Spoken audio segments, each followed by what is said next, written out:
এটা ছিল আমার প্রথম রমজানের স্পেশাল রেসিপি। আসসালামু আলাইকুম সবাইকে। প্রথম রমজানে আমি সিমের বিচি দিয়ে নারকেলের দুধ এবং চিংড়ি দিয়ে একটা স্পেশাল রেসিপি করেছিলাম।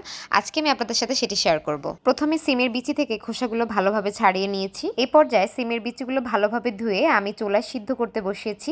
একদম পুরোপুরি সিদ্ধ করার দরকার নাই, হাফ সিদ্ধ করতে হবে। এই পর্যায়ে কড়াইতে তেল দিয়ে পরিমাণ মতো পেঁয়াজ কুচি এবং গরম মশলা সুন্দর করে ভেজে নিচ্ছি। এরপরে মরিচের গুঁড়ো, হলুদের গুঁড়ো এবং ধনিয়ার গুঁড়ো দিয়ে দিব এবং খাবারটাকে সুস্বাদু করার জন্য একটু টমেটো কেটে দিয়ে দিলাম।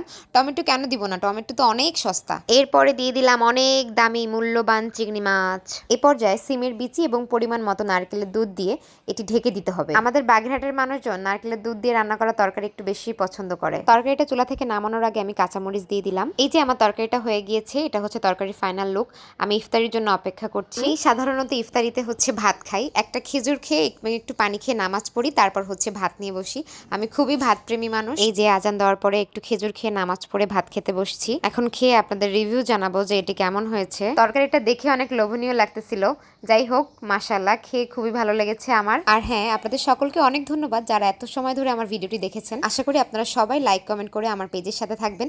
সো আজকে এই পর্যন্ত, দেখা হবে নেক্সট কোনো ভিডিওতে। আল্লাহ হাফেজ।